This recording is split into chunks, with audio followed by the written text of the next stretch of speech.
ನಮಸ್ಕಾರ ವಿದ್ಯಾರ್ಥಿಗಳೇ, ನಾನು ಅಜಿತ್, ನಿಮ್ಮ ಗಣಿತ ಶಿಕ್ಷಕ. ಸೊ ನಿನ್ನೆವರೆಗೆ ಅಭ್ಯಾಸ 9.1 ನೋಡ್ತಾ ಇದ್ವಿ. ಅದರಲ್ಲಿ ಎಷ್ಟು ನೋಡಿದ್ವಿ ನಾವು? 12 ಪ್ರಶ್ನೆಗಳನ್ನು ನೋಡಿದ್ವಿ. ನಿಮಗೆ ಏನು ಹೇಳಿದ್ದೆ, ಮನೆಯಲ್ಲಿ ಅದನ್ನು ಪುನರಾವರ್ತನೆ ಮಾಡಿರಿ, ಮತ್ತು ನೀವು ಮುಂದಿನ 3 ಪ್ರಶ್ನೆಗಳನ್ನು ಪ್ರಯತ್ನ ಮಾಡಿರಿ ಅಂತ ಹೇಳಿದ್ದೆ. ನೀವು ಮಾಡಿರ್ಬೋದು. ಸೊ ಇವತ್ತೇನು ಮಾಡೋಂತ ಅವನ್ನ ಉಳಿದಿರೋದು ಎಷ್ಟು? 13, 14, 15 ಇನ್ನೂ 3 ಪ್ರಶ್ನೆಗಳಿವೆ. ಅವುಗಳನ್ನು ಇಲ್ಲಿ ಬಿಡಿಸೋಣಂತೆ, ಚರ್ಚಿಸೋಣಂತೆ.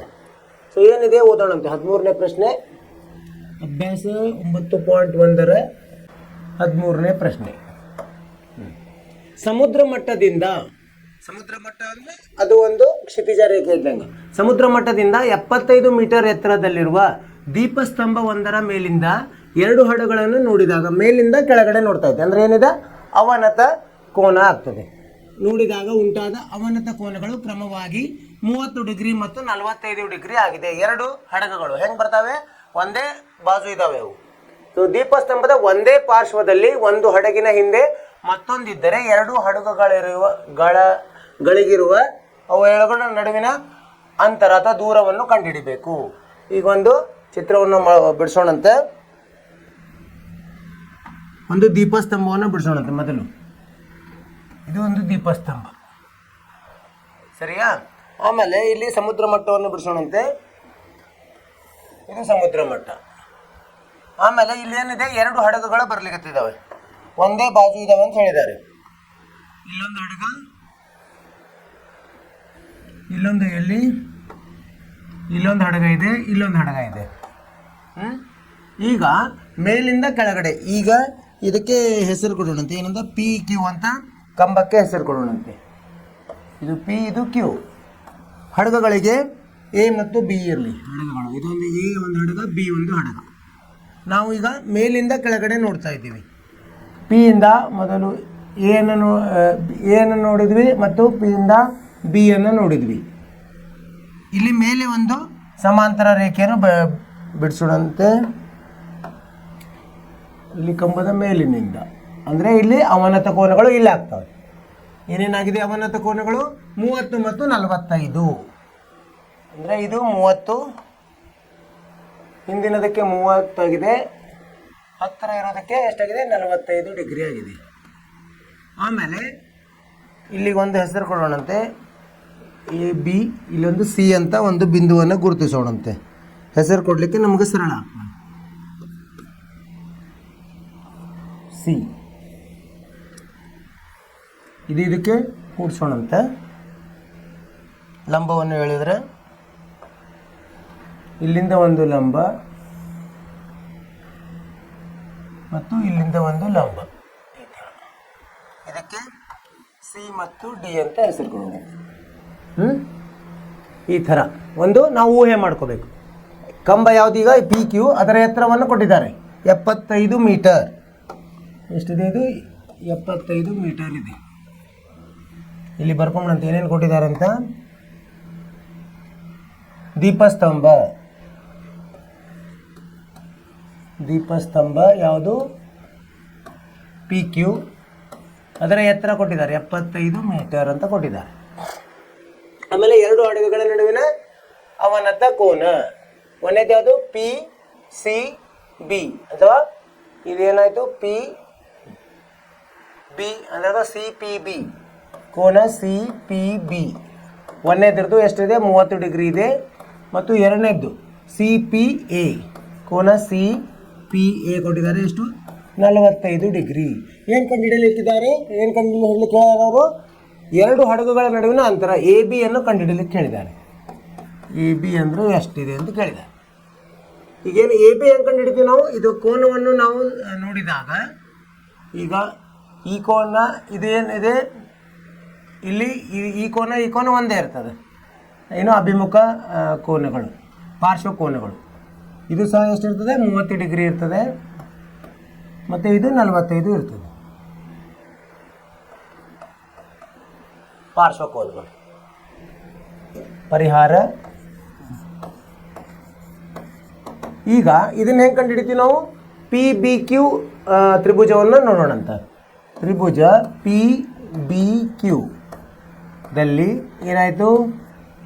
ಈಗ ನಮಗೆ ಇದು ಕೆಳಗಿಂದು ಗೊತ್ತಿಲ್ಲ, ಮತ್ತು ಇದು ಗೊತ್ತಿದೆ, ಇದನ್ನು ಉಪಯೋಗ ತಗೊಂಡಂತೆ ಯಾವುದು ಟ್ಯಾನ್ 30. ಟ್ಯಾನ್ 30 ಅಂದರೆ ಏನು ಬರ್ತದೆ? ಪಿ ಕ್ಯೂ ಭಾಗಲಬ್ಧ ಕ್ಯೂ ಬಿ. ಈಗ ಪಿ ಕ್ಯೂ ಗೊತ್ತಿದೆ, ಅದರಿಂದ ಕ್ಯೂ ಬಿ ಕಂಡುಹಿಡಿಬೋದು ನಾವು. ಕ್ಯೂ ಬಿ ಎಷ್ಟಾಗುತ್ತೆ? ಕ್ಯೂ ಬಿ ಸಮ ಪಿ ಕ್ಯೂ ಭಾಗಲಬ್ಧ ಟ್ಯಾನ್ 30. ಪಿ ಕ್ಯೂ ಅಂದರೆ ಏನು? ಪಿ ಕ್ಯೂ ಅಂದರೆ 75 ಮೀಟರ್. ಭಾಗಲಬ್ಧ ಟ್ಯಾನ್ 30 ಅಂದರೆ 1 ಭಾಗಲಬ್ಧ ವರ್ಗಮೂಲ 3 ಅಂದರೆ 75 ವರ್ಗಮೂಲ 3 ಆಯಿತು ಮೀಟರ್. ಕ್ಯೂ ಬಿ ಆಯಿತು.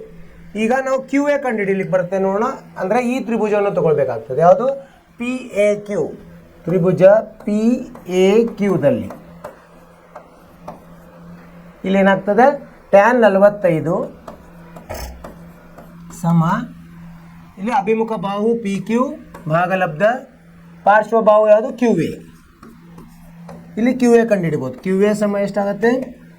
ಟ್ಯಾನ್ ಕ್ಯೂ ಎ ಸಮ ಸರಿ ಹೋಯ್ತಾ? P Q Q B P Q ಭಾಗಲಬ್ಧ ಇದು ಸರಿ.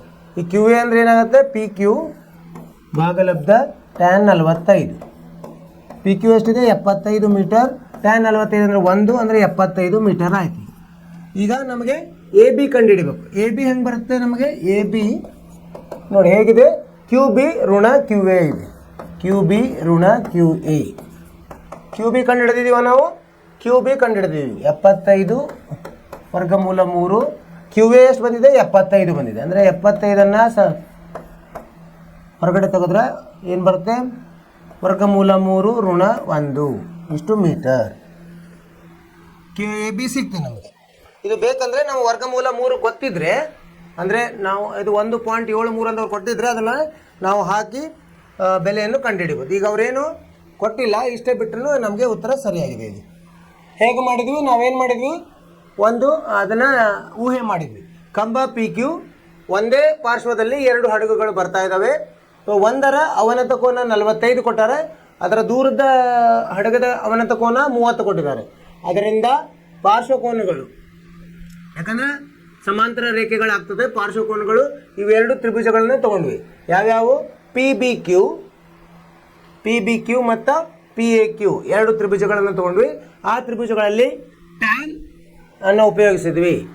ತ್ರಿಕೋನಮಿತಿಯ ಅನುಪಾತ ಟ್ಯಾನ್ ಅನ್ನು ಉಪಯೋಗಿಸಿದ್ವಿ. Tan 30 tan 45. ಅವಾಗ ಏನು ಸಿಕ್ತು ನಮಗೆ? ಕ್ಯೂ ಬಿ ಮತ್ತು ಕ್ಯೂ ಎ ಸಿಕ್ತು. ಒಂದರಲ್ಲಿ ಒಂದನ್ನು ಕಳೆದಾಗ ನಮಗೆ ಎ ಬಿ ಸಿಗುತ್ತೆ.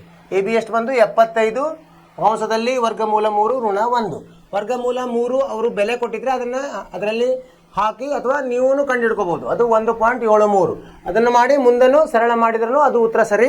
ಇಷ್ಟೇ ಇಟ್ಟರೂ ಉತ್ತರ ಸರಿ ಇದೆ. ಸೊ ಇದು ನಿಮಗೆ ಅರ್ಥವಾಯ್ತು ಅಂತ ತಿಳ್ಕೊಂಡ್ರೆ ಸರಳವಾಗಿದೆ ಇದು. ಅದು ಹೇಗೆ ಅದರದ್ದು ವಿಷಯ ತಿಳ್ಕೊಬೇಕು ನಾವು. ಅವ್ರು ಏನು ಕೊಟ್ಟಿರೋ ವಿಷಯ ಅಂತ ತಿಳ್ಕೊಂಡ್ರೆ ಸರಳವಾಗಿ ಗೊತ್ತಾಗ್ತದೆ. ಮುಂದಿನ ಪ್ರಶ್ನೆಗೆ ಹೋಗೋಣಂತೆ. 14ನೇ ಪ್ರಶ್ನೆ ಏನಿದೆ ಓದೋಣಂತೆ. 1.2 ಮೀಟರ್ ಎತ್ತರದ ಹುಡುಗಿಯೊಬ್ಬಳು, ಇಲ್ಲೇ ಒಬ್ಬಕ್ಕೆ ಹುಡುಗಿ ಇದ್ದಾಳೆ, ಹೌದಾ? 88.2 ಮೀಟರ್ ಎತ್ತರದಲ್ಲಿ ಭೂಮಿಗೆ ಸಮಾಂತರವಾಗಿ ಗಾಳಿಯಲ್ಲಿ ಚಲಿಸುತ್ತಿರೋ ಒಂದು ಬಲೂನನ್ನು ಗುರುತಿಸ್ತಾಳೆ. ಮೊದಲು ಇವಳು ನೋಡಿದ್ಲಿ ಇದನ್ನು. ಅದು ಎಷ್ಟಿದೆ? ಭೂಮಿಯಿಂದ 88.2 ಮೀಟರ್ ಇದೆ. ಅವಳ ಎತ್ತರ 1.2 ಮೀಟರ್ ಇದೆ. ಅಂದರೆ ಕಣ್ಣಿನಿಂದ ನೋಡಿದರೆ ಅದು ಎಷ್ಟು ಎತ್ತರದಿಂದ ಇದೆ? 88.2 ಋಣ 1.2 ಅಂದರೆ 87 ಮೀಟರ್ ದೂರದಲ್ಲಿದೆ ಅವಳ ಕಣ್ಣಿನಿಂದ ಅಂದಂಗಾಯ್ತು ಸಮಾಂತರವಾಗಿ. ಆ ಕ್ಷಣದಲ್ಲಿ ಬಲೂನ್ಗೆ ಉಂಟಾದ ಉನ್ನತ ಕೋನ, ಇಲ್ಲಿಂದ ನೋಡಿದಾಗ ಉನ್ನತ ಕೋನ ಎಷ್ಟಿದೆ? 60 ಡಿಗ್ರಿ ಇದೆ. ಸ್ವಲ್ಪ ಸಮಯದ ನಂತರ ಉನ್ನತ ಕೋನ 30 ಡಿಗ್ರಿ ಆಗ್ತದೆ.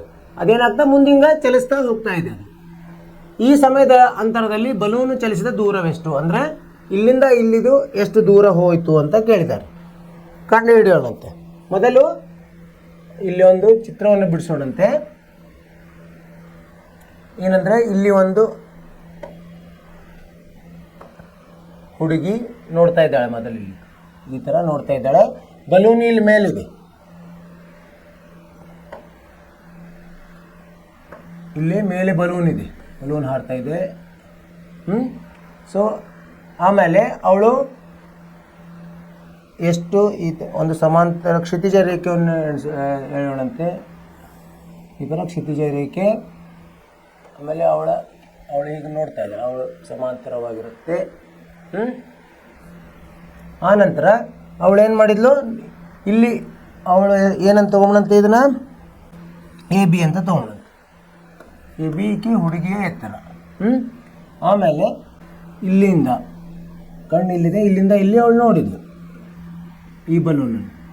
ಆಮೇಲೆ ಅದು ಭೂಮಿಯಲ್ಲಿದೆ, ಇಲ್ಲಿಂದ ಇಲ್ಲಿಗೆ ಎಷ್ಟು ಎತ್ತರ ಆಗ್ತದೆ?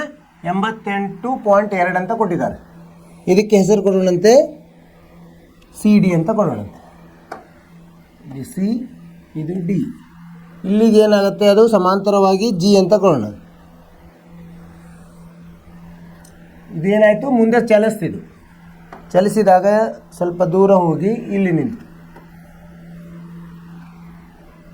ಯಾಕೆ ಸಮಾಂತರ ಬರಬೇಕು ಆ ಥರ. ಆನಂತರ ಇಲ್ಲಿಂದ ಅವಳು ಮತ್ತೆ ನೋಡಿದಾಗ ಅದು ಇಲ್ಲಿ ಬರ್ತದೆ.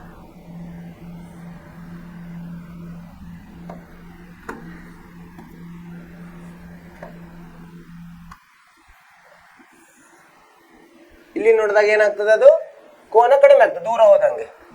ಆವಾಗ ಇದಕ್ಕೆ ಏನಂತ ಹೆಸರು ಕೊಡೋಣ? ಇ ಅಂತ ಕೊಡೋಣಂತೆ. ಇಲ್ಲಿ ಇ, ಇದಕ್ಕೆ ಎಫ್ ಅಂತ ಕೊಡೋಣಂತೆ, ಇಲ್ಲಿ ಜಿ. ಈಗ ಬಲೂನು ನೆಲದಿಂದ ಎಷ್ಟಿರುತ್ತೆ ಎತ್ತರ? ಬಲೂನು ನೆಲದಿಂದ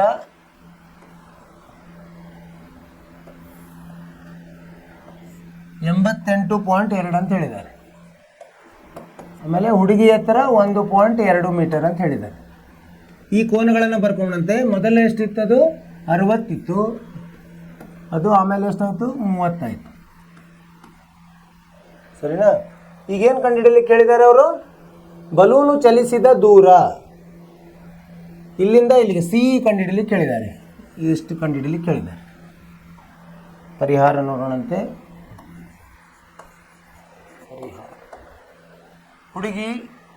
ಹುಡುಗಿಯ ಎತ್ತರ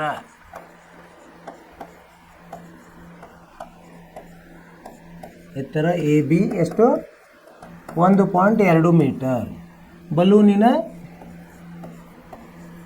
ಎತ್ತರ ನೆಲದಿಂದ, ಎಲ್ಲರೂ ನೆಲದಿಂದ, ಅದು ಎಷ್ಟು? ಸಿ ಡಿ ಅಥವಾ ಇ ಎಫ್ ಅಂತ ಹೇಳ್ಬೋದು. ಅದು 88.2 ಮೀಟರ್. ಈಗ ನಮಗೆ ಈ ಕೋನಗಳನ್ನು ನೋಡ್ಬೋದು. ಯಾವ್ಯಾವು? ಮೊದಲು ಡಿ, ಇಲ್ಲಿ ಎಫ್ ಜಿ, ಇದಕ್ಕೆ ಎಚ್ ಅಂತ ಕೊಡೋಣ. ಇಲ್ಲೊಂದು ಈ ಕೋನದಲ್ಲಿ ಇಷ್ಟು ನಮಗೆ ಸಿಗ್ತದೆ. ಆಮೇಲೆ ಈ ಕೋನದಲ್ಲಿ ಇದು ಸಿಗ್ತದೆ. ಈ ಬಿ ಎಚ್ ಮತ್ತು ಬಿ ಜಿ ಸಿಕ್ತಂದರೆ ಎಚ್ ಜಿ ಕಂಡುಹಿಡಿಬೋದು. ಅಂದರೆ ಅದು ಸಿ ಇರ್ತದೆ. ಈಗ ತ್ರಿಭುಜ ಯಾವ್ದು ತೊಗೊಳ್ಳೋಣ? ಮೊದಲು ದೊಡ್ಡ ತ್ರಿಭುಜ ಯಾವುದು? F B G. ಎಲ್ಲಿ ಏನಾಗುತ್ತೆ? ಟ್ಯಾನ್ 30 ಸಮ ಎಫ್ ಜಿ ಭಾಗಲಬ್ಧ ಬಿ ಜಿ. ಈಗ ಬಿ ಜಿ ಕಂಡುಹಿಡಿಯಲಿಕ್ಕೆ ಬರ್ತದೆ. ಬಿ ಜಿ ಸಮ ಎಫ್ ಜಿ ಭಾಗಲಬ್ಧ ಟ್ಯಾನ್ 30. ಎಫ್ ಜಿ ಎಷ್ಟಿದೆ? ಎಫ್ ಜಿ ಅಂದರೆ ಏನು? ನಮಗೆ ಎಫ್ ಇ ಋಣ ಜಿ ಇ ಮಾಡಬೇಕು. ಎಫ್ ಇ ಅಂದರೆ ಎಷ್ಟು? 88.2 ಕೊಟ್ಟಿದ್ದಾರೆ. ಈಗ ಇಲ್ಲಿ ಬರೆಯೋಣ. ಎಫ್ ಜಿ ಅಂದರೆ ಏನು? ಎಫ್ ಇ ಋಣ ಜಿ ಇ. ಎಫ್ ಇ ಎಷ್ಟಿದೆ? 88.2 ಋಣ ಜಿ ಇ ಎಷ್ಟಿದೆ? 1.2 ಇದೆ. ಅಂದರೆ 87 ಆಯಿತು. ಸೊ 87 ಭಾಗಲಬ್ಧ 1 ಭಾಗಲಬ್ಧ ವರ್ಗಮೂಲ 3 ಅಂದರೆ 87 ವರ್ಗಮೂಲ 3 ಮೀಟರ್ ಆಯಿತು. ಯಾವುದಾಯಿತು ಇದು? ಬಿ ಜಿ ಬಂತು. ಬಿ ಜಿ ಅಂದರೂ ಒಂದೇ, ಎ ಇ ಅಂದರೂ ಒಂದೇ. ಅದು ಸಮಾಂತರವಾಗಿರೋದ್ರಿಂದ ಎರಡೂ ಒಂದೇ. ಈಗ ಇನ್ನೊಂದು ತ್ರಿಭುಜವನ್ನು ನೋಡೋಣ. ತ್ರಿಭುಜ ಯಾವುದು? ಇಲ್ಲಿ ಚಿಕ್ಕ ತ್ರಿಭುಜ ಡಿ ಬಿ ಎಚ್. ಇಲ್ಲಿ ಟ್ಯಾನ್ 60. ಟ್ಯಾನ್ 60 ಇದೆ ಇಲ್ಲಿ ಡಿಗ್ರಿ. ಟ್ಯಾನ್ 60 ಅಂದರೆ ಏನಾಗುತ್ತೆ? ಡಿ ಎಚ್ ಭಾಗಲಬ್ಧ ಯಾವ್ದು ಬರ್ತದೆ? ಡಿ ಎಚ್ ಅಂದ್ರೆ ಒಂದೇ, ಎಫ್ ಜಿ ಅಂದ್ರೆ ಒಂದೇ. ಡಿ ಎಚ್ ಭಾಗಲಬ್ಧ ಬಿ ಎಚ್. ಹೀಗಾಗಿ ಬಿ ಎಚ್ ಕಂಡುಹಿಡಿಯಬಹುದು. ಈಗ ಬಿ ಎಚ್ ಹೆಂಗೆ ಕಂಡುಹಿಡಿತೀವಿ? ಬಿ ಎಚ್ ಸಮ ಡಿ ಎಚ್ ಭಾಗಲಬ್ಧ ಟ್ಯಾನ್ 60. ಡಿ ಎಚ್ ಎಷ್ಟಿದೆ? ಡಿ ಎಚ್ ಅಂದ್ರೆ ಒಂದೇ, ಎಫ್ ಜಿ ಅಂದ್ರೆ ಒಂದೇ, ಯಾಕಂದ್ರೆ ಸಮಾಂತರವಾಗಿ ಹೋಗ್ತಾ ಇದೆ. 87 ಭಾಗಲಬ್ಧ tan 60 ಅಂದ್ರೆ ಏನು? ವರ್ಗಮೂಲ 3. ಇದನ್ನು ಮೇಲೆ ಕೆಳಗೆ ವರ್ಗಮೂಲ 3 ಗುಣಿಸೋಣಂತೆ. ಅವಾಗ ಏನಾಗುತ್ತೆ? 87 ವರ್ಗಮೂಲ 3 ಭಾಗಲಬ್ಧ 3. ಇದು ಹೋಗುತ್ತಾ? 3 ಒಂದ್ಲೆ 3 2 6 3 9 ಅಂದ್ರೆ ಏನು ಬಂತು? 29 ವರ್ಗಮೂಲ 3 ಬಂತು. ಈಗೇನು ಬಂತು ನಮಗೆ? ಬಿ ಎಚ್ ಬಂತು, ಬಿ ಜಿ ಬಂತು. ಸೊ ನಮಗೆ ಎಚ್ ಜಿ ಕಂಡುಹಿಡಿಬೇಕು. ಈಗ ಎಚ್ ಜಿ ಸಮ ಏನು? ಎಚ್ ಜಿ ಹೆಂಗೆ ಕಂಡುಹಿಡಿತೀವಿ ನಾವು? ಬಿ ಜಿ ಋಣ ಬಿ ಎಚ್. ಬಿ ಜಿ ಎಷ್ಟು ಬಂದಿದೆ ನಮಗೆ? ಬಿ ಜಿ 87 ವರ್ಗಮೂಲ 3 ಬಂದಿದೆ. ಋಣ ಇದು ಎಷ್ಟು ಬಂದಿದೆ? 29 ವರ್ಗಮೂಲ 3 ಬಂದಿದೆ. ಎಷ್ಟು ಬರುತ್ತೆ? ಇದನ್ನ ಕಳೆದಾಗ 8 7 10 17 9 8 1 ಉಳಿತು. 8 3 ಅಂದ್ರೆ 5. 58 ವರ್ಗಮೂಲ 3 ಮೀಟರ್ ಬರ್ತದೆ. ಉತ್ತರವನ್ನು ನೋಡಿದ್ರೆ ಸರಿಯಾಗಿದೆ. ಈಗ ಬಿ ಜಿ ಎಚ್ ಜಿ ಅಂದ್ರೂ ಒಂದೇ, ಸಿ ಅಂದ್ರೂ ಒಂದೇ, ಹೌದಲ್ಲ? ಅವು ಸಮಾಂತರವಾಗಿರೋದ್ರಿಂದ ಎರಡೂ ಒಂದೇ. ಅರ್ಥವಾಯಿತು ವಿದ್ಯಾರ್ಥಿಗಳೇ? ಮೊದಲು ಅವ್ರು ಏನು ಕೊಟ್ಟ ಸನ್ನಿವೇಶವನ್ನು ಅರ್ಥ ಮಾಡ್ಕೋಬೇಕು. ಏನು ಕೊಟ್ಟಿದ್ದಾರೆ ಅವರು? ಒಬ್ಬ ಹುಡುಗಿ ಇದ್ದಾಳೆ ಇಲ್ಲಿ, ಎ ಬಿ ಅಂತ. ಅವಳು ಇಲ್ಲಿ ಒಂದು ಬಲೂನನ್ನು ನೋಡ್ತಾ ಇದ್ದಾಳೆ. ಆ ಬಲೂನ್ ಎಷ್ಟು ಎತ್ತರದ ಮೇಲಿದೆ? ಭೂಮಿಯಿಂದ ಇದು ಕ್ಷಿತಿಜ ರೇಖೆ ಕೆಳಗಡೆ ಎ ಇರೋದು. ಅಲ್ಲಿಂದ 88.2 ಮೀಟರ್ ಎತ್ತರದಲ್ಲಿ ಹಾರ್ತಿದೆ. ಅವಳ ಎತ್ತರ 1.2 ಮೀಟರ್ ಇದೆ. ಆಮೇಲೆ ಅದೇನಾಯಿತು? ಸ್ವಲ್ಪ ಸಮಯದ ನಂತರ ಆ ಬಲೂನ್ ಏನಾಯಿತು? ಸಮಾಂತರವಾಗಿ ಇನ್ನು ಸ್ವಲ್ಪ ದೂರ ಹೋಯ್ತು, ಇಲ್ಲಿಂದ ಇಲ್ಲಿಗೆ ಹೋಯ್ತು. ಅವಾಗ ಏನಾಯಿತು? ಅದು ಅವನತ ಕೋನ ಕಡಿಮೆ ಆಯಿತು. ಎಷ್ಟಾಯ್ತು? 60 ಇರೋದು 30 ಆಯಿತು. ಅವ್ರೇನು ಕೇಳ್ತಾ ಇದ್ದಾರೆ? ಈಗ ಆ ಸಮಯದಲ್ಲಿ ಎಷ್ಟು ದೂರ ಹೋಯಿತು ಅಂದರೆ ಎಚ್ ಜಿ ಅಥವಾ ಸಿ ಕಂಡುಹಿಡಿಬೇಕು. ನಾವು ಮೊದಲು ನಾವು ಏನು ಮಾಡಬೇಕು? ಚಿಕ್ಕ ಅಥವಾ ದೊಡ್ಡದು 2 ತ್ರಿಭುಜಗಳು ಅವು ಇಲ್ಲಿ, ಲಂಬಕೋನ ತ್ರಿಭುಜಗಳು. ನಾವಿಲ್ಲಿ ಏನು ಮಾಡಿದ್ವಿ? ಮೊದಲು ಎಫ್ ಬಿ ಜಿ ತ್ರಿಭುಜದಲ್ಲಿ ಟ್ಯಾನ್ 30 ತೊಗೊಂಡ್ವಿ.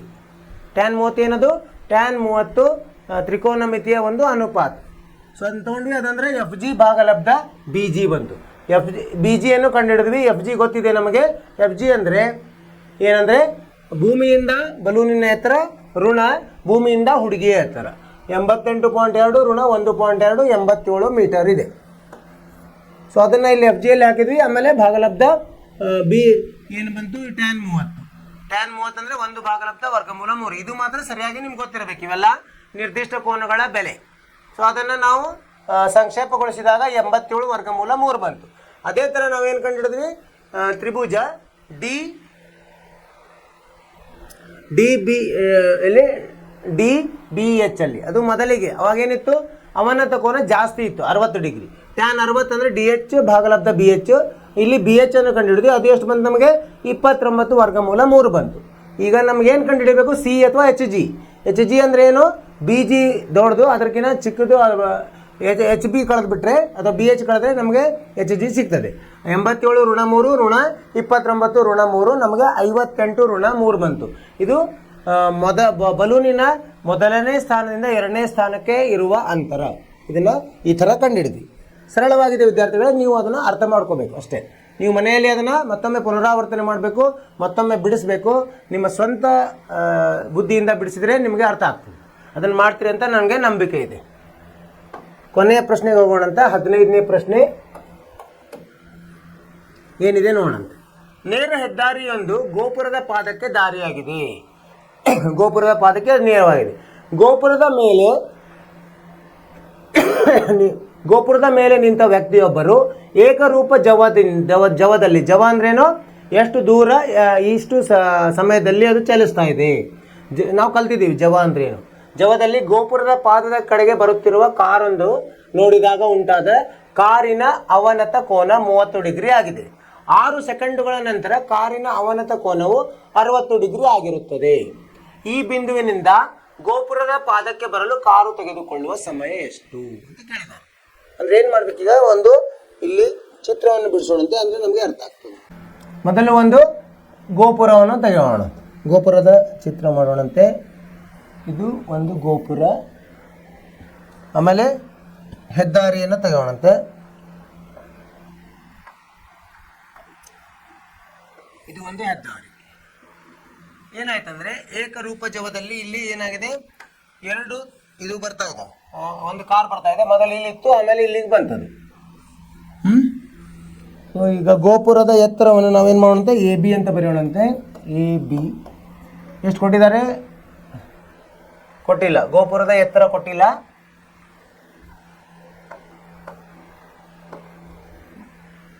ಮೊದಲು ಇಲ್ಲಿಂದ ಇಲ್ಲಿಗೆ ಅವನತ ಕೋನ, ನಂತರ ಇಲ್ಲಿಗೆ ಬಂತದು. ಕ್ಷಿತಿಜ ರೇಖೆಯನ್ನು ಹೇಳೋಣಂತೆ. ಇಲ್ಲಿ ಮೇಲೆ ಒಂದು ಅವನತ ಕೋನಕ್ಕೆ ಒಂದು ಕ್ಷಿತಿಜಕ್ಕೆ ಸಮಾನವಾದ ರೇಖೆ. ಮೊದಲು ಎಷ್ಟಿತ್ತದು? 30 ಡಿಗ್ರಿ ಇತ್ತು. ಇಲ್ಲಿಂದ ಇಲ್ಲಿಗೆ 30 ಡಿಗ್ರಿ ಇತ್ತು. ಅನಂತರ ಏನಾಯಿತು? 60 ಡಿಗ್ರಿ ಆಯಿತು. ಇದು ಎಲ್ಲಿಂದ ಎಲ್ಲಿಗೆ ಬಂತು? ಸಿ ಇಂದ ಡಿಗೆ ಬಂತು. ಸಿ ಇಂದ ಡಿಗೆ. ಸರಿನಾ? ಇವು ಲಂಬವನ್ನು ಎಳೆಯೋಣಂತೆ. ಇದು ಇಲ್ಲಿ ಇ ಅಂತ ತಗೊಳ್ಳೋಣ. ಇಲ್ಲಿ ಎಫ್. ಸೊ ಏನಾಯಿತು? ಇಲ್ಲಿ ಗೋಪುರ, ಈ ಕಾರ್ ಏನಾಯಿತು? ಇಲ್ಲಿ ಸಿ ಬಿಂದುವಿನಿಂದ ಡಿ ಬಿಂದುವಿಗೆ ಚಲಿಸ್ತು. ಅವಾಗ ಏನಾಗಿದೆ? ಅದು ಒಂದು ಏಕರೂಪ ಜವದಲ್ಲಿ, ಜವದಲ್ಲಿ ಏನು ಬದಲೇ ಆಗೋದಿಲ್ಲ. 6 ಸೆಕೆಂಡ್ಗಳಂತೆ. ಸೊ ಇಲ್ಲಿಂದ ಇಲ್ಲಿಗೆ ಬರಬೇಕು ಎಷ್ಟು ಬೇಕಾಗ್ತದೆ? 6 ಸೆಕೆಂಡ್ಗಳು ಬೇಕಾಗ್ತದೆ. ಅಂದರೆ ಅದರ ನಮಗೆ ಇದು ಗೊತ್ತಿಲ್ಲ, ಏನು ದೂರ ಗೊತ್ತಿಲ್ಲ. ಅದನ್ನ ಹೆಂಗೆ ಕಂಡುಹಿಡಿಯುತ್ತೀವಿ ಈಗ ನೋಡೋಣಂತೆ. ಇಲ್ಲಿ ಬರೆಯೋಣಂತೆ. ಗೋಪುರದ ಎತ್ತರ, ಗೋಪುರದ ಎತ್ತರ ಎ ಬಿ ಆಗಿದೆ. ಅದು ಏನಂತ ಗೊತ್ತಿಲ್ಲ ನಮಗೆ. ಸರಿನಾ? ಸೊ ಈಗೇನಾಯ್ತು? ಕಾರಿನ ಚಲನೆ ಸಿ ಇಂದ ಡಿಗೆ, ಸಿ ಇಂದ ಡಿ ಎಷ್ಟಿದೆ? ಎಷ್ಟು ಸೆಕೆಂಡ್ ತಗೊಳ್ತದೋ? 6 ಸೆಕೆಂಡ್ ತಗೊಳ್ತದೆ. ಅದು 6 ಸೆಕೆಂಡ್ ಏನು ಅಷ್ಟು ಸಮಯ ತಗೋತದೆ. ಈಗ ನಮಗೆ ಕಾರಿನ ಏಕರೂಪ ಜವ ಗೊತ್ತಿಲ್ಲ. ಕಾರಿನ ಏಕರೂಪ ಜವ ಇದೇನು ಮಾಡೋಣಂತೆ? ಜವ ಎಕ್ಸ್ ಇರಲಿ ಅಂತ ತಗೋಣ. ಎಕ್ಸ್ ಇರಲಿ. ಆದ್ದರಿಂದ ಈಗ ಸಿ ಡಿ ಏನಾಗುತ್ತೆ? ಸಿ ಡಿ ಏನಾಗುತ್ತೆ? ಜವ ಮತ್ತು ಸೆಕೆಂಡ್ಗಳನ್ನು ಗುಣಿಸಿದಾಗ ನಮಗೆ ಅದರ ದೂರ ಗೊತ್ತಾಗ್ತದೆ. 6x ಆಗ್ತದೆ. ಮೀಟರ್ ಸೆಕೆಂಡ್ ಏನೋ ಇರ್ಬೋದು, ಮೀಟರ್ ಅಥವಾ ಕಿಲೋಮೀಟರ್ ಯಾವುದೋ ಇರ್ಬೋದು. ಸೊ ಈಗೇನಾಯ್ತು? ಇದು ಅಂದ್ರೂ ಒಂದೇ, ಎಫ್ ಬಿ ಅಂದ್ರೂ ಒಂದೇ. ಇದು ನೇರವಾಗಿದೆ, ಎಫ್ ಬಿ ಇದು ಒಂದೇ. ಆಮೇಲೆ ಸಿ ಇ ಹೆಂಗೆ ಕಂಡುಹಿಡ್ತೀವಿ ನಾವು? ಸಿ ಇ ಬೆಲೆ ಎ ಬಿಗೆ ಸಮ ಇರ್ತದೆ ಅಲ್ವಾ? ಸಿ ಇನು ಅಂದ್ರೂ ಒಂದೇ, ಎಫ್ ಡಿ ಅಂದ್ರೂ ಒಂದೇ, ಎ ಬಿ ಅಂದ್ರೂ ಒಂದೇ. ಇವೆಲ್ಲ ಒಂದೇ, ಯಾಕೆ ಸಮಾಂತರವಾಗಿದೆ. ಈಗ ಪರಿಹಾರವನ್ನು ನೋಡೋಣಂತೆ.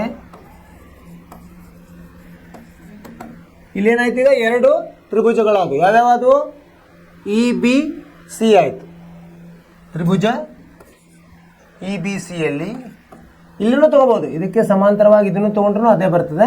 ಯಾಕಂದರೆ ಇದು ಸಹ ಎಷ್ಟಿರ್ತದೆ? ಇದು 30 ಇರ್ತದೆ, ಇದು 60 ಇರ್ತದೆ. ಈ ಥರನೂ ತೊಗೋಬೋದು ನಾವು. ತ್ರಿಭುಜ ಮೇಲಿಂದ ತೊಗೋಬೋದು, ಕೆಳಗಿಂದ ಆದರೂ ತೊಗೋಬೋದು. ಕೆಳಗಿಂದ ತೊಗೊಂಡಂತೆ ಯಾವುದು? ಮೊದಲಿಗೆ ಯಾವ ತ್ರಿಭುಜ ತೊಗೊಂಡಂತೆ? B C A. B C ಎದಲ್ಲಿ ಏನಾಯಿತು? ಬಿ ಸಿ ಎದಲ್ಲಿ ಟ್ಯಾನ್ 30 ಸಮ ಏನಾಯಿತು? ಎ ಬಿ ಭಾಗಲಬ್ಧ ಏನಾಯಿತು? ಎ ಸಿ ಆಯಿತು. ಎ ಸಿ ಗೊತ್ತಿದೆಯಾ ನಮಗೆ? ಇಲ್ಲ.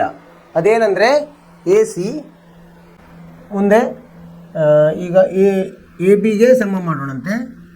ಎ ಬಿ ಅಂದರೆ ಏನು ಬರ್ತದೆ? ಎ ಬಿ ಸಮ ಎ ಸಿ ಟ್ಯಾನ್ 30 ಅಂದರೆ 1 ಭಾಗಲಬ್ಧ ವರ್ಗಮೂಲ 3. ಎ ಸಿ ಗುಂಡ್ಲೆ ಟ್ಯಾನ್ ಆಗುತ್ತೆ, ಎ ಸಿ ಭಾಗಲಬ್ಧ ವರ್ಗಮೂಲ 3 ಆಯಿತು.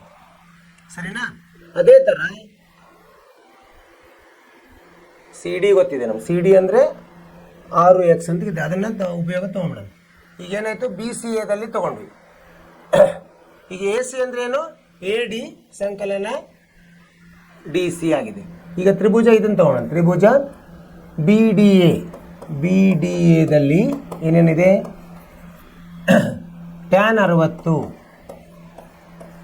ಅಂದರೆ ಎ ಬಿ ಭಾಗಲಬ್ಧ ಎ ಡಿ. ಅಭಿಮುಖ ಬಾಹು ಭಾಗಲಬ್ಧ ಪಾರ್ಶ್ವಬಾಹು. ಇಲ್ಲಿ ಎ ಬಿ ಏನಾಗುತ್ತೆ? ಎ ಬಿ ಸಮ ಟ್ಯಾನ್ 60 ಗುಂಡ್ಲೆ ಎ ಡಿ ಆಗುತ್ತೆ. ಅಂದರೆ ಏನಾಯ್ತು? ಇದು ಟ್ಯಾನ್ 60 ಅಂದ್ರೇನು? ವರ್ಗಮೂಲ 3 ಗುಂಡ್ಲೆ ಎ ಡಿ ಆಯಿತು. ಸರಿನಾ? ಈಗ ಇದು ಎ ಬಿ ಇದೆ, ಇದು ಎ ಬಿ ಇದೆ. ಅಂದರೆ 1 2ಕ್ಕೆ ಸಮ ಇದೆ ಅಂತ. 1 ಸಮ 2 ಆಯಿತು. ಅಂದರೆ 1ರಲ್ಲಿ ಏನಿದೆ ನೋಡೋಣ. 1ರಲ್ಲಿ ಎ ಸಿ ಭಾಗಲಬ್ಧ ವರ್ಗಮೂಲ 3 ಇದೆ. ಎ ಸಿ ಭಾಗಲಬ್ಧ ವರ್ಗಮೂಲ 3 ಇದೆ ಸಮ 2ರಲ್ಲಿ ಏನಿದೆ, 2ರಲ್ಲಿ ಎ ಬಿಗೆ ವರ್ಗಮೂಲ 3 ಗುಂಡ್ಲೆ ಎ ಡಿ ಇದೆ. ವರ್ಗಮೂಲ 3 ಗುಂಡ್ಲೆ ಎ ಡಿ ಇದೆ. ಈಗ ಎ ಸಿ ಎ ಡಿಯನ್ನು ಒಂದೇ ಥರ ನಾವು ತರಲಿಕ್ಕೆ ಪ್ರಯತ್ನ ಮಾಡೋಣ. ಈಗ ಎ ಸಿ ಅಂದ್ರೇನು, ಎ ಡಿ ಸಂಕಲನ ಡಿ ಸಿ, ಅದನ್ನು ಇಲ್ಲಿ ತೊಗೊಂಬರೋಣ. ಎ ಡಿ ಸಂಕಲನ ಡಿ ಸಿ ಭಾಗಲಬ್ಧ, ಇದು ವರ್ಗಮೂಲ 3ಅನ್ನು ಇಲ್ಲಿ ತೊಗೊಂಡ್ರೆ ಏನಾಗ್ತದೆ, ವರ್ಗಮೂಲ 3 ಗುಂಡ್ಲೆ ವರ್ಗಮೂಲ 3 ಗುಂಡ್ಲೆ ಏನಾಗುತ್ತೆ, 3 ಆಗುತ್ತೆ. 3 ಗುಂಡ್ಲೆ ಎ ಡಿ ಆಯಿತು. ಸರಿನಾ. ಡಿ ಸಿ ಅಂದರೆ ಏನು, ನಾವು ಇಲ್ಲೇ ಒಂದೇನೋ ನೋಡಿದ್ದೀವಿ. ಡಿ ಸಿ ಅಂದರೆ ಏನು ಬಂದಿದೆ ನಮಗೆ, ಡಿ ಸಿ ಅಂದರೆ 6x ಬಂದಿದೆ. ಅದನ್ನು ಬರ್ಕೊಂಬೋದು. ಡಿ ಸಿ ಅಂದರೆ 6x. ಎ ಡಿ ಸಂಕಲನ 6x ಸಮ 3 ಎ ಡಿ. ಈ ಎ ಡಿಯನ್ನು ಈ ಕಡೆ ತೊಗೊಂಡ್ರೆ 6x ಸಮ 2 ಎ ಡಿ ಆಯಿತು. ಅಂದರೆ ಎ ಡಿ ಬೆಲೆ ಎಷ್ಟಾಯಿತು, ಎ ಡಿ ಸಮ 3x ಆಯಿತು. ಎ ಡಿ ಸಿಕ್ತೀಗ ಅಲ್ವಾ. ಆನಂತರ ಏನು ಮಾಡಬೇಕೀಗ, ಎ ಡಿ ಸಿಕ್ತು, ಇದು 6x ಇದೆ. ಅವ್ರೇನು ಹೇಳಿದ್ದಾರೆ, ಎಷ್ಟು ತೆಗೆದುಕೊಳ್ಳೋ ಸಮಯ ಹೆಂಗೆ ಬರ್ತದೆ ನಮಗೆ, ಸಮಯಕ್ಕೆ ನಾವು ವೇಗದಿಂದ ಭಾಗಿಸಿದಾಗ ಬರ್ತದೆ. ಇದೆಷ್ಟು ಬಂತಿದ್ದು, 3x ಬಂತು. ಇಲ್ಲಿ ಎ ಡಿ ನಡುವಿನ ದೂರ ಎಕ್ಸಲ್ಲಿ ಬರ್ತದೆ, ಯಾಕಂದರೆ ನಮಗೆ ಗೊತ್ತಿಲ್ಲ ಅದು, ಅದಕ್ಕೆ ಎಕ್ಸಲ್ಲಿ ಬಂತು. ಈಗ ಸಮಯ, ಪಾದಕ್ಕೆ ಬರಲು ಸಮಯ, ಯಾವ ಸಮಯ ಡಿದಿಂದ ಎಗೆ, ಹೆಂಗೆ ಕಂಡುಹಿಡಿತೀವಿ, ದೂರ ಭಾಗಲಬ್ಧ ಜವ, ದೂರ ಭಾಗಲಬ್ಧ ಜವ ಮಾಡಿದರೆ ನಮಗೆ ಬರ್ತದೆ. ದೂರ ಎಷ್ಟಿದೆ, 3x ಇದೆ. ಜವ ಎಷ್ಟಿದೆ, x ಇದೆ. ಇಲ್ಲಿ x ಹೋಗಿ ಎಷ್ಟು ಬಂತು, 3 ಸೆಕೆಂಡ್. ಈ ಎಕ್ಸ್ ಕಂಡುಹಿಡಿಬೇಕಂತಿಲ್ಲ, ಹೋಗ್ಬಿಡ್ತಾನೆ. ಸೊ ಆದ್ದರಿಂದ ಡಿದಿಂದ ಹೇಗೆ ಬರೋ ಸಮಯ 3x, 3 ಸೆಕೆಂಡ್. ಇದು ಸರಿಯಾದ ಉತ್ತರ.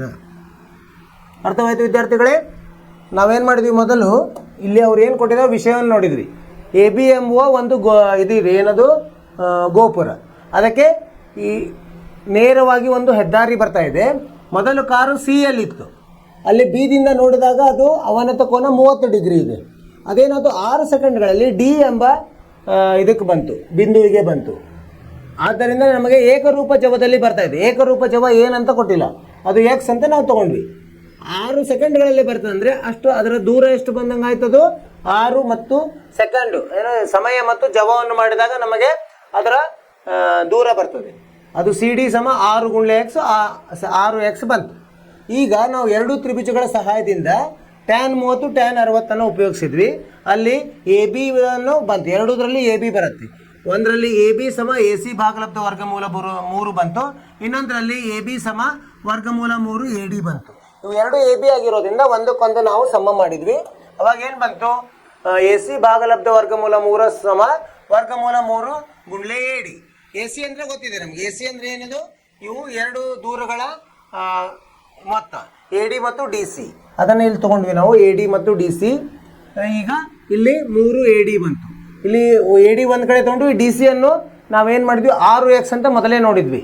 6 ಸೆಕೆಂಡ್ಗಳಲ್ಲಿ ಬರ್ತದೆ ಎಕ್ಸ್ ಜವದಲ್ಲಿ 6x. ಇಲ್ಲೇನು ಬಂತು, ಎ ಡಿಗೆ ಎಷ್ಟು ಬಂತು, 3x ಬಂತು. 3x ಮೀಟರ್ ಅಥವಾ ಏನಾದರೂ ಇರ್ಬೋದು, ಕಿಲೋಮೀಟರ್ ಏನೋ ಇರ್ಬೋದು. ಎರಡೂ ಒಂದೇ ಮಾನ ಬರ್ತದೆ. ಈಗ ನಾವು ಡಿದಿಂದ ಎಗೆ ಸಮಯ ಬೇಕಾಗಿದೆ.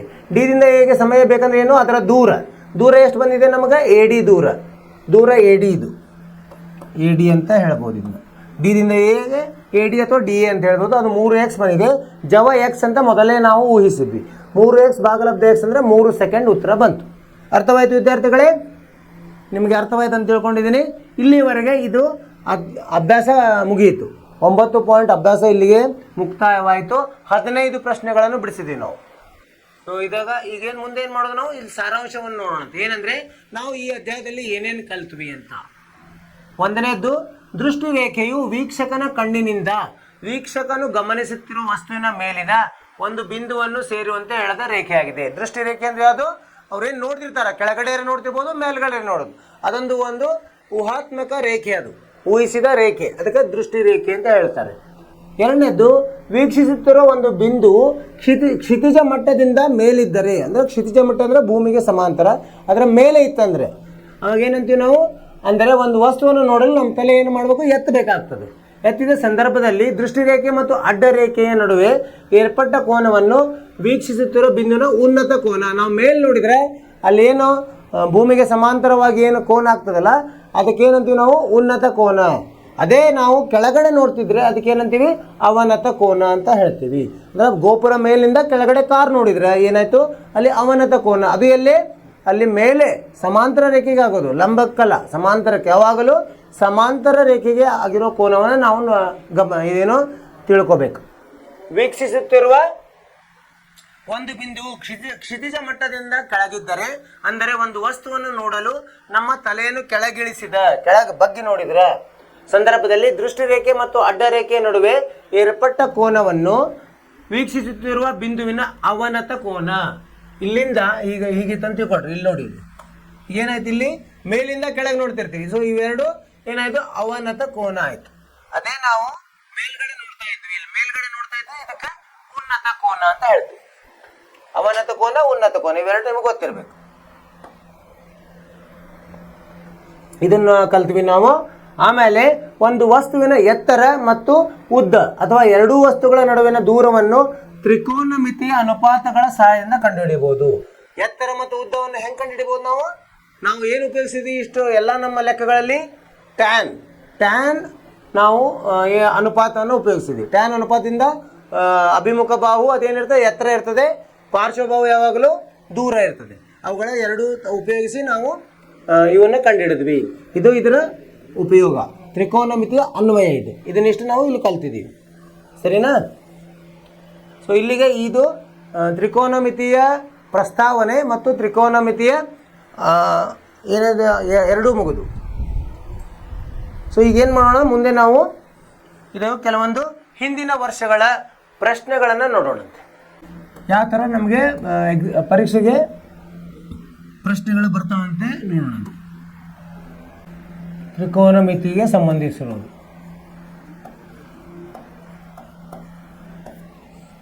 ಪ್ರಶ್ನೆ ಪತ್ರಿಕೆಗಳನ್ನು ನೋಡೋಣ, ಅಂದರೆ ಗೊತ್ತಾಗ್ತದೆ.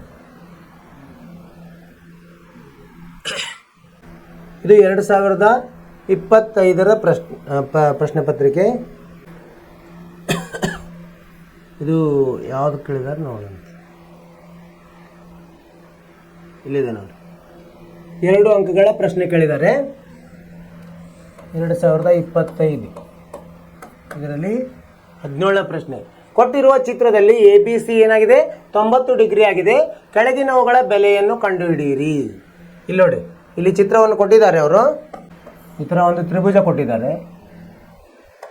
ಅಲ್ಲಿ ABC ಆಗಿದೆ, ABC. ಇಲ್ಲಿ ಏನಂತ ಕೊಟ್ಟಿದ್ದಾರೆ? ಮಾನಗಳನ್ನು ಕೊಟ್ಟಿದ್ದಾರೆ. ಇದು 3 ಮಾನ, ಇದು 5 ಮಾನ, ಇದು 4 ಮಾನ. ಇದಕ್ಕೆ ಏನಂದಿದ್ದಾರೆ? ಇದಕ್ಕೆ ಈ ಕೋನಕ್ಕೆ ಥೀಟಾ ಅಂತ ಹೇಳಿದ್ದಾರೆ, ಈ ಕೋನಕ್ಕೆ ಅಲ್ಫಾ ಅಂತ ಹೇಳಿದ್ದಾರೆ. ಏನು ಕೇಳಿದ್ದಾರೆ ಅದನ್ನು ಕಂಡುಹಿಡಿಯೋಣಂತೆ. ಏನಂದರೆ 1ನೇದ್ದು ಇದರಲ್ಲಿ ಏನು ಕೇಳಿದ್ದಾರೆ? ಸೈನ್ ಅಲ್ಫಾ ಕಂಡುಹಿಡಿಯಿರಿ ಅಂತ ಹೇಳಿದ್ದಾರೆ. ಸೈನ್ ಅಲ್ಫಾ ಇಲ್ಲಿದೆ. ಸೈನ್ ಅಲ್ಫಾ ಹೆಂಗೆ ಕಂಡುಹಿಡಿತೀವಿ ನಾವು? ಅದು ಗೊತ್ತಿರಬೇಕು ನಮಗೆ. ಅಭಿಮುಖ ಬಾಹು ಭಾಗಲಬ್ಧ ವಿಕರ್ಣ. ಅಭಿಮುಖ ಬಾಹು ಯಾವುದಿದೆ? AB ಇದೆ. ಭಾಗಲಬ್ಧ ವಿಕರ್ಣ AC ಆಗಿದೆ. AB ಎಷ್ಟಿದೆ? AB 3, ಭಾಗಲಬ್ಧ ವಿಕರ್ಣ 5. 3 ಭಾಗಲಬ್ಧ 5 ಅಂದರೆ ಇದು ನಿಮಗೆ 1 ಅಂಕ ಸಿಗುತ್ತೆ. ಇಲ್ಲಿ ಇಷ್ಟು ಬರೆದ್ರೆ ಆಯ್ತು. ಎರಡನೇದ್ದು ಏನು ಹೇಳಿದ್ದಾರೆ ಅವರು? ಟ್ಯಾನ್ ಥೀಟಾ ಹೇಳಿದ್ದಾರೆ. ಯಾವ್ದು ಹೇಳಿದ್ದಾರೆ ಅದನ್ನೇ ನಾವು ನೋಡಬೇಕು. ಥೀಟಾ ಎಲ್ಲಿದೆ? ಇಲ್ಲಿ ಮೇಲಿದೆ. ಟ್ಯಾನ್ ಥೀಟಾ ಅಂದ್ರೆ ಹೆಂಗೆ ಕಂಡುಹಿಡಿತೀವಿ? ಅಭಿಮುಖ ಬಾಹು ಭಾಗಲಬ್ಧ ಪಾರ್ಶ್ವವು ಅದಕ್ಕೆ ಸಂಬಂಧಿಸಿದಂಗೆ, ಥೀಟಾಗೆ ಸಂಬಂಧಿಸಿದಂತೆ ಬರಿಬೇಕೀಗ. ಇದರದ ಅಭಿಮುಖ ಬಾಹು ಯಾವುದು? BC. ಭಾಗಲಬ್ಧ ನಾವು ಪಾರ್ಶ್ವಬಾಹು ಯಾವುದು? AB. ಅಂದರೆ ಏನಾಯ್ತು ಈಗ? 4 ಭಾಗಲಬ್ಧ 3. 4 ಭಾಗಲಬ್ಧ 3 ಸರಿಯಾಗಿದೆ. ಇದಕ್ಕೆ ಇಷ್ಟು ಬರೆದ್ರೆ ಆಯ್ತು. ಎಷ್ಟು ಸಿಕ್ತು ನಮಗೆ? 2 ಅಂಕಗಳು ಸಿಕ್ತು. ಅರ್ಥವಾಯ್ತು ವಿದ್ಯಾರ್ಥಿಗಳೇ? ಆ ತ್ರಿಭುಜದಲ್ಲಿ ಬೇರೆ ಬೇರೆ ಕೋನಗಳಿಗೆ ಸಂಬಂಧಿಸಿದಂತೆ ಅನುಪಾತಗಳನ್ನು ಕೇಳಿದ್ದಾರೆ. ಅವಕ್ಕೆ ಸಂಬಂಧಿಸಿದಂಥ ಈಗ ಸೈನ್ ಅನುಪಾತ ಸೈನು ಅಲ್ಫಾಗೆ ಸಂಬಂಧಿಸಿದಂತೆ ಕೇಳಿದ್ದಾರೆ, ಇಲ್ಲಿ ಟ್ಯಾನು ಥೀಟಾಗೆ ಸಂಬಂಧಿಸಿದಂತೆ ಕೇಳಿದ್ದಾರೆ. ಅದರ ನಮಗೆ ಅನುಪಾತ ಗೊತ್ತಿರಬೇಕು. ಆ ಅನುಪಾತಗಳನ್ನು ನಾವು ಆದೇಶಿಸಿದಾಗ ಬೆಲೆಗಳನ್ನು ಕೊಟ್ಟಿದ್ದಾರೆ, ಬಾಹುಗಳ ಬೆಲೆಗಳನ್ನು ಕೊಟ್ಟಿದ್ದಾರೆ, ಅವನು ನಾವು ಅಲ್ಲಿ ಆದೇಶಿಸಿ ಬೆಲೆಗಳನ್ನು ಕಂಡುಹಿಡಿದ್ರೆ ಆಯಿತು. ಇಷ್ಟು ಮಾಡಿದರೆ ನಮಗೆ 2 ಅಂಕಗಳು ಬಂದಂಗಾಯಿತು. ಮುಂದಿನ ಪ್ರಶ್ನೆ ಹೋಗೋಣಂತೆ. ಈಗ ಇವತ್ತು ನಾವು ಕೇವಲ ತ್ರಿಕೋನಮಿತಿಗೆ ಸಂಬಂಧಿಸಿದ ಪ್ರಶ್ನೆಗಳನ್ನು ಬಿಡಿಸ್ತಾ ಇದ್ದೀವಿ. ಇಲ್ಲಿದೆ ನೋಡಿ, 3 ಅಂಕದ ಪ್ರಶ್ನೆ ಇದೆ. ಏನಂತಿದೆ ಇದು? ಇಲ್ಲಿ ಕಾಸ್ ಎ ಭಾಗಲಬ್ಧ 1 ಸಂಕಲನ ಸೈನ್ ಎ ಸಂಕಲನ 1 ಸಂಕಲನ ಸೈನ್ ಎ ಭಾಗಲಬ್ಧ ಕಾಸ್ ಎ. ಇದನ್ನು ಏನಂತ ಮಾಡ್ಬೇಕು ನಾವು? ಸಮ 2 sec a ಅಂತ ಸಾಧಿಸಿ ಅಂತ ಹೇಳಿದ್ದಾರೆ. ಹೆಂಗ್ ಮಾಡೋದು? ಈಗ ಲಸ ತಗೊಂಡು ಮಾಡೋದು ಪರಿಹಾರ.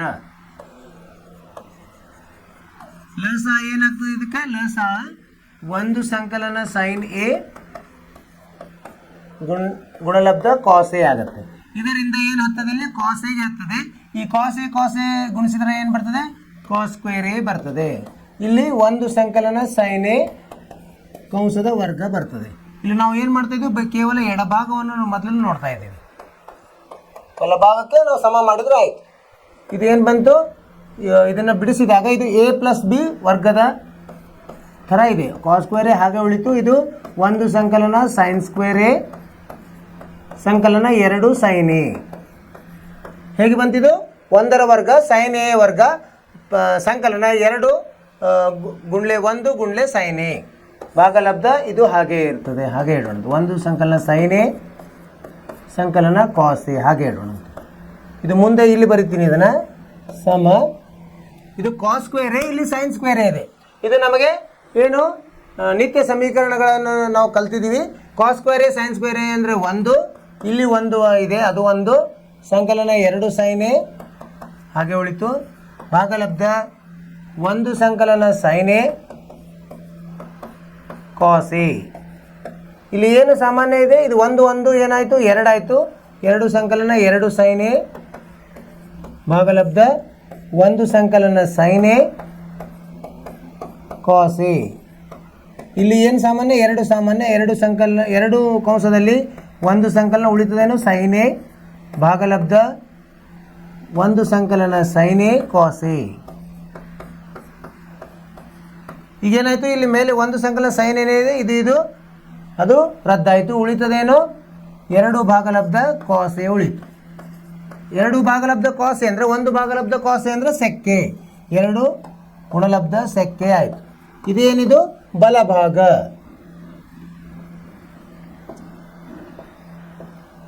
ಬಲಭಾಗ ಏನಾಯ್ತು? ಈಗ ಎಡಭಾಗ ಸಮ ಬಲಭಾಗ ಆಯಿತು, ಅಂದರೆ ಸಾಧನೆ ಆಯಿತು.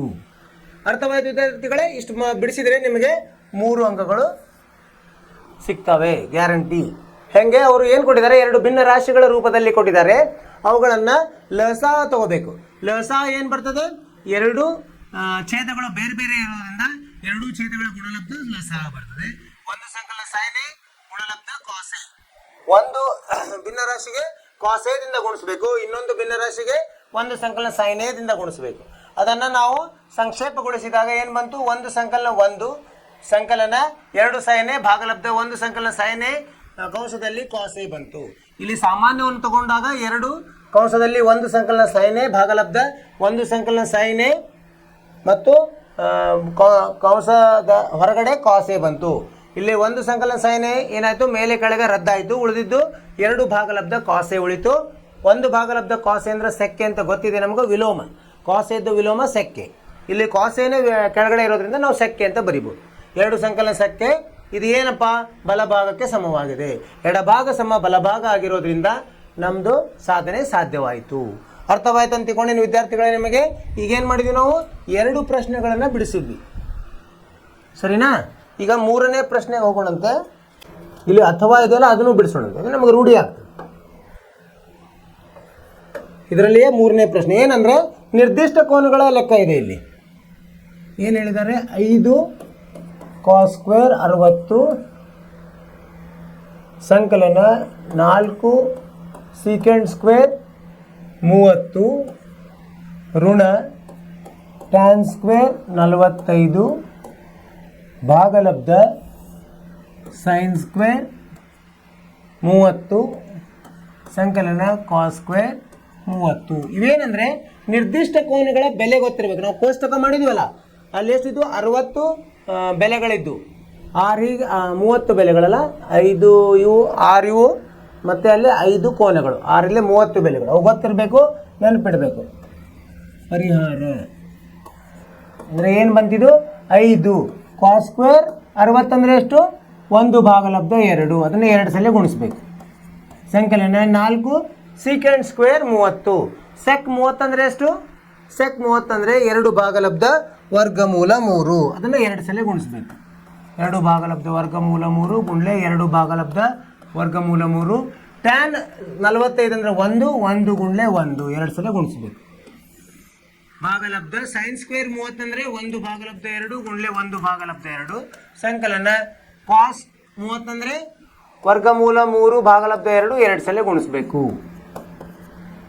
ಉತ್ತರ ಏನು ಬರ್ತದೆ ನೋಡೋಣ.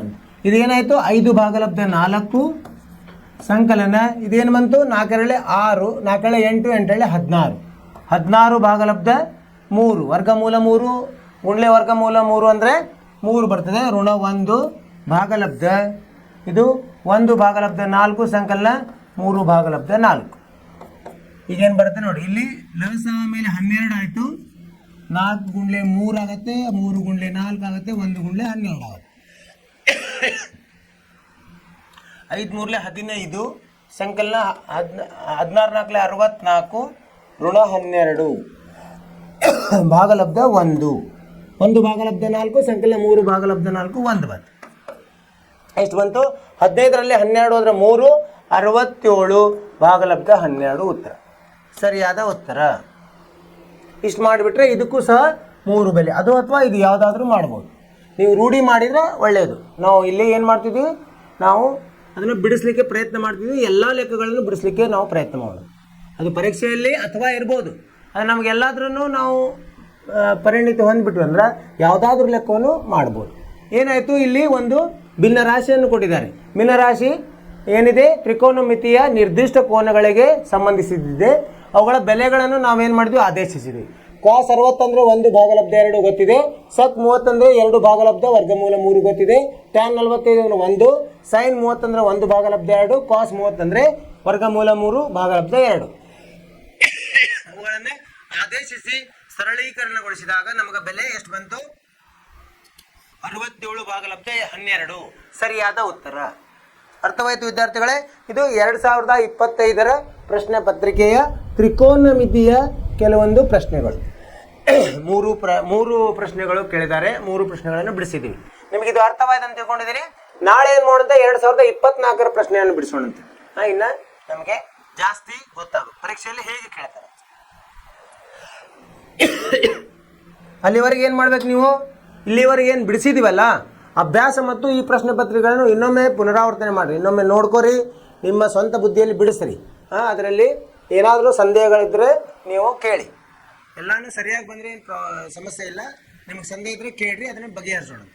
ನೀವೇನು ಮಾಡಬೇಕು, ಮುಂದಿನ ತರಗತಿ ಒಳಗೆ ಚೆನ್ನಾಗಿ ಅಭ್ಯಾಸ ಮಾಡಿರಿ, ನಿಮ್ಮ ಆರೋಗ್ಯದ ಬಗ್ಗೆ ಕಾಳಜಿ ತಗೊಳ್ರಿ ಮತ್ತು ನಗ್ತಾಯಿರಿ.